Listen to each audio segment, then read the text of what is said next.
Indian military tech is set to make a mark once again in the South China Sea, right in China's backyard. India and the Philippines are set to take a huge leap forwards towards bolstering their defense partnership.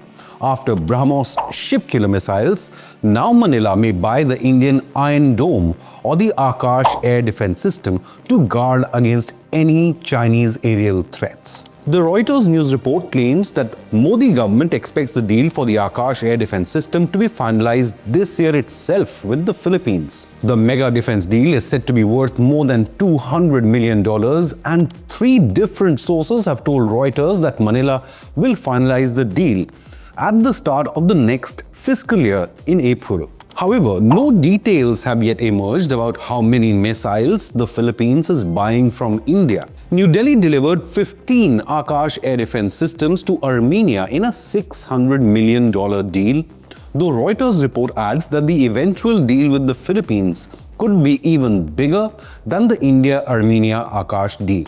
The Philippines Armed Forces chief mentioned last week that the nation is currently on the hunt for more military hardware in order to modernize its arsenal and is once again looking towards India. Also on the list are additional Brahmos supersonic cruise missiles batteries.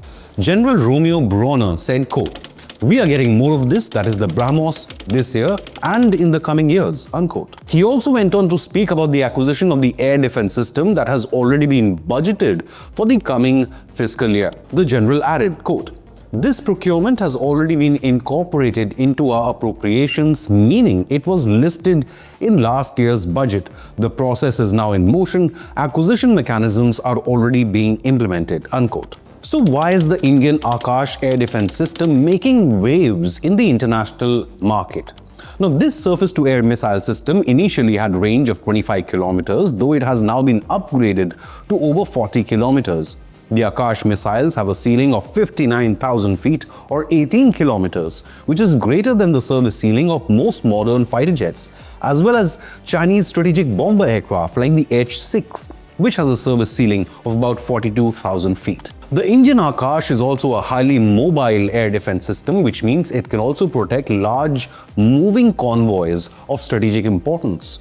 Each Akash battery has 4 launchers with 3 missiles each. Each battery can also track and eliminate 4 targets simultaneously, while its Rajendra radar is capable of tracking 64 targets simultaneously and help guide missiles with up to 2 missiles per target. Moreover, each Akash missile costs just $1.2 to $1.5 million, which is less than half of its Western contemporaries. The price could go down further with economies of scale. This Indian air defense system has displayed a phenomenal kill rate of 99% in sequential mode and 88% in single missile kill probability, making it highly effective against aerial threats like fighter jets, armed drones, military aircraft, cruise missiles, as well as missiles launched from helicopters. To further enhance its strike effectiveness, the Akash system is inbuilt with electronic warfare countermeasures. Akash air defense can operate in a completely autonomous mode while also engaging multiple moving targets. DRDO claims the Akash missile air defense is the first system in the world capable of engaging 4 aerial targets simultaneously at 25 kilometers of range. Now, China has a similar system to India's Akash with the Sky Dragon 50 or the DK-10, which is a medium-range SAM system. Though, like always, many details of this Chinese air defense system are not in public domain. Together with the Brahmos missiles, the Akash air defense is set to enhance the growing India-Philippines defense alliance, as well as boost New Delhi's strategic footprint in the hotly contested South China Sea region. Chinese aggression here have led to multiple face-offs with the Philippine Navy, including the use of knives and axes, while Chinese Coast Guard often harasses Filipino vessels inside Manila's exclusive economic zone. The Chinese claims are driven by the imaginary 9-dash line, which has been deemed illegal by the International Court in The Hague, which ruled in Philippines' favor. India is also keen to protect its own economic interests in the region and thus is assisting nations like the Philippines to maintain the status quo.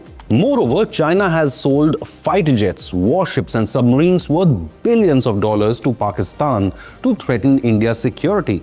So the sale of Brahmos and Akash to ASEAN nations can be seen as India's counter to China. Earlier, India delivered the Brahmos supersonic cruise missile batteries to the Philippines in a $375 million deal in April 2024. The Brahmos is perfect for the Philippines as it is among the fastest supersonic cruise missiles in the world with speeds nearing Mach 3, and with its sea skimming capabilities, it is virtually impossible to intercept at ranges of 300 kilometers. The Brahmos can cover entire Philippine EEZ and send any Chinese warship to the bottom of the sea with a single strike. According to internal simulations conducted by the Indian Army, a salvo of just 3 Brahmos can sink even the biggest Chinese aircraft carrier.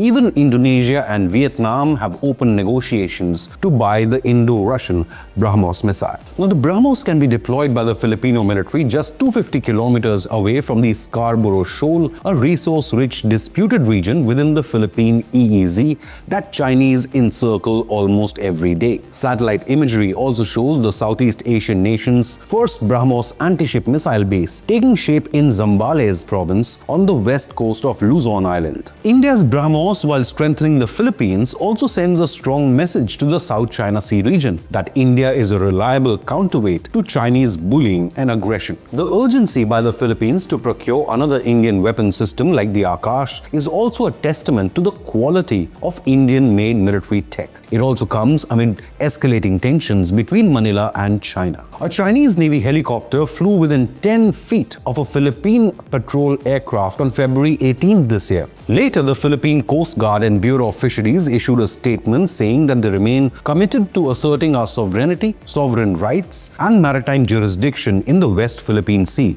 despite aggressive and escalatory actions of China, unquote.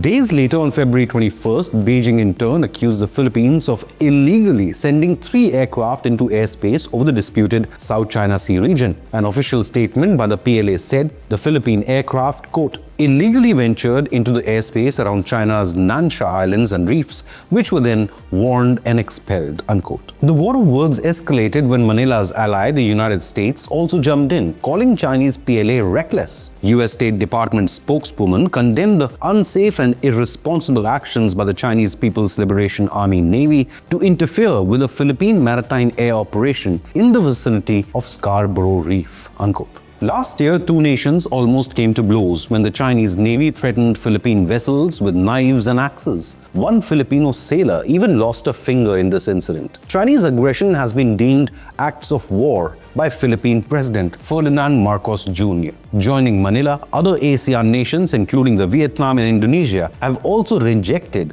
the so-called 9-dash line. The South China Sea has 11 billion barrels of untapped oil and 190 trillion cubic feet of natural gas reserves. Small islands in the Scarborough Shoal or the Sabina Shoal and Spratly Islands, which fall within Philippines' EEZ, could spark a major conflict if China doesn't end its unlawful claims. Not only will the US be forced to respond under its defense treaty with Manila, even India could be drawn into the conflict, either by direct Chinese aggression or by US pressure. Satellite images reveal China has militarized multiple artificial islands already in the region and has constructed airstrips, bunkers, harbors, and oil storage. With the sale of Brahmos and Akash missile defense, India hopes the balance of power can still be maintained and a crisis averted. So should India deepen its defense alliances with Philippines and other ASEAN nations? Leave a comment with your opinion, hit the like button and subscribe to Inconnect News.